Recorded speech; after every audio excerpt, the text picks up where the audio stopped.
Și bine v-am regăsit la un nou videoclip. Astăzi dăm note la top regional.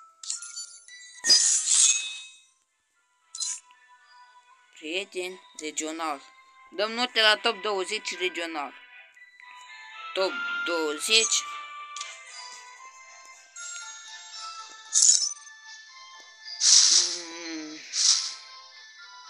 Băiete, ai 20 puncte.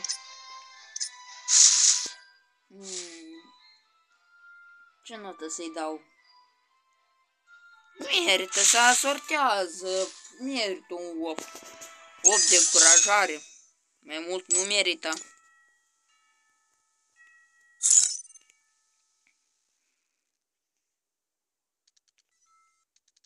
Gagicuță, gagicuță. Îi dau nota 2. 2. Așa, costumație regional. Se vede noua ciudă că e master, grand master. Da, uitați-vă, 23.429 de puncte. Dar uitați-vă ce costumație are. Nu obicei joacă cu așa costumație. Îmi pare rău dacă o să mai lucrez la costumație. O să-ți dau o notă mai mare. Top 18 regional. Intrăm pe dragon. Bine, tata. 18 puncte.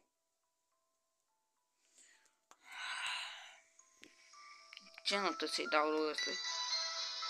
Petul și părăitoarea nu-s din lumea asta. Nu știu din ce lume, dar nu sunt.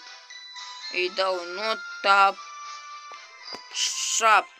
Dacă nu era petul, știu că pe petul ăsta este skin albastru.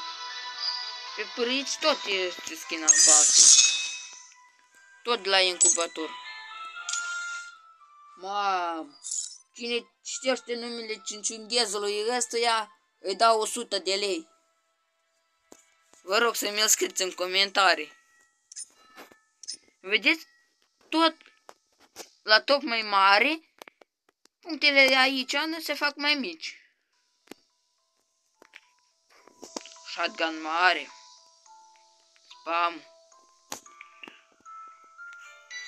Fata, nu știu din ce poveste ai căzut, dar meriți un 7 de încurajare. Top 16 regional. Băiatul ăsta de pe 15 mi se pare că are 8.000 ceva de biduri. Am făcut eu un videoclip și ieri am făcut un videoclip și am postat. Și 8.000 ceva de biduri mi se pare că are băiatul.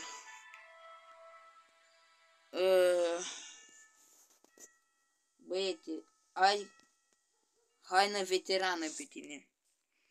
Dar mai mult de nota 8.50 nu pot să-ți dau.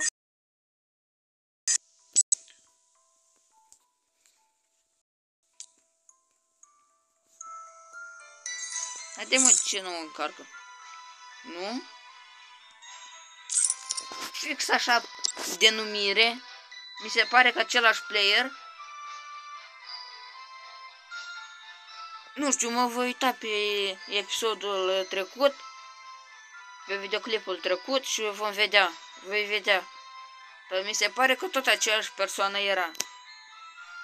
Nu știu, băiete, albastru, negru, petul și părăitoarea, nu-s din povestea asta. 5 de încurajare. Trebuie să fiți și voi o costumație mai mișto.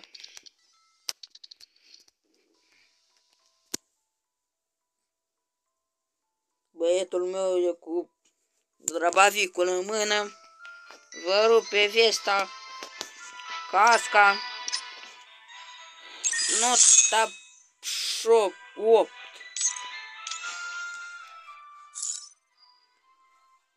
Vine mișto, băiat. Mișto, dar îmbrăcat nu chiar mișto. Din ce poveste te-ai mai găsit și tu? 7. Nici nu stăm la discuții. Top 12 regional. Încep a veni player mai bun. Costumații de nota 9. Băiat, bravo, costumații de nota 9. Uitați-vă, am avut 17, 18, 20, 20 și ceva. Acum am scoborât la 11. Eu, cine citește numele numărului 11, promit că îi dau 150 de lei.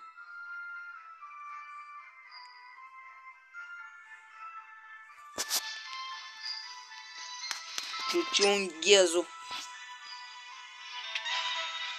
Nu știu, îi dau nota 8. Mai mult nu pot să-i dau. Vine top 10 regional.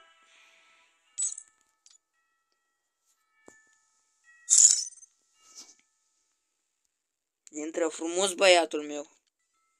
Nu, 5, gata. A văzut destul, 5. Top 8. Elite 11, sezonul 11 de Heroic. Trebuie să-l apreciem. Nota... cât să-i dau? Nota 9. Nu, dar prea mult 9. 8. 8 rămâne că fața strică totul. Ciuciunghez pe numărul 2. Ciuciunghez pe numărul 7. Ciuciunghez pe numărul 11. Și ciuciunghez pe numărul 17. V-ați găsit ciuciunghezelor, să veniți voi pe top regional.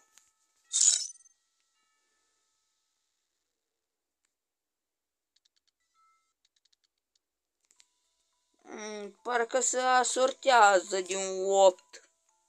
Dar merită 8. Avem e top 1. Молодец, băiete. 8. Mai mult nu pot să-i dau. Top 6. Intră frumos. N-am ce zice.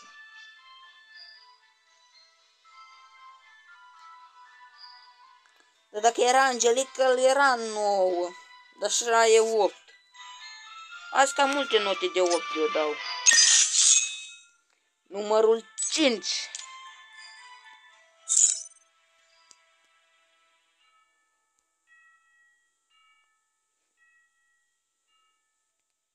Intrare mișto. Budapest niciunul cumpărat, nu-l interesează pe băiatul meu nici de sezonul 2. Elitul 2 ne-l interesează.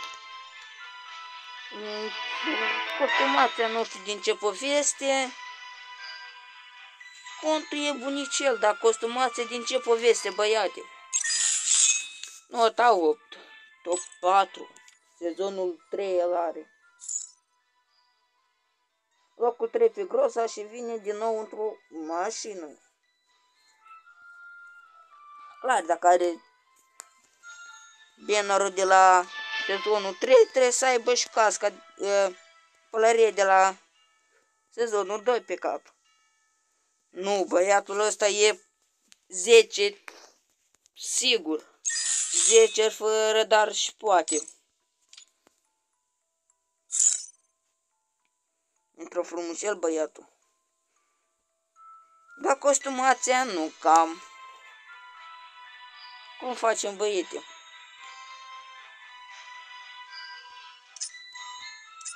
Cinci. Nici chiar așa de răutăcios, dar să dau un 6. Ciuciunghezul meu preferat a venit. Top 2. Sezonul trecut mi se pare că ciuciunghezul ăsta... Da, ciuciunghezul ăsta a fost top 1 regional. Acum e top 2 regional. Mamă, se potrivește, dar patra aia cu...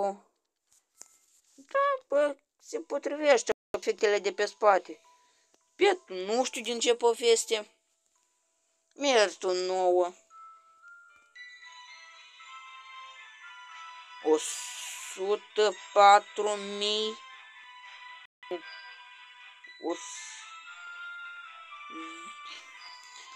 Foarte multe like-uri. 100 și ceva de mii de like-uri. Top 1 regional. Top 1 regional. 111.000 like-uri. Băiatul meu ăsta cred că are 100.400,4.000 de like-uri. Băiatul ăsta intră frumos. Mamă, nici nu stau la discuții, nu. L-a copiat direct pe Vincenzo, pe Flăcărici. Pe cine l-a copiat, mă? Rămâne nouă, stabil în picioare, nici mai mult, nici mai puțin. Cam că atâta și cu acest videoclip. Ne revedem în videoclipul viitor. La revedere!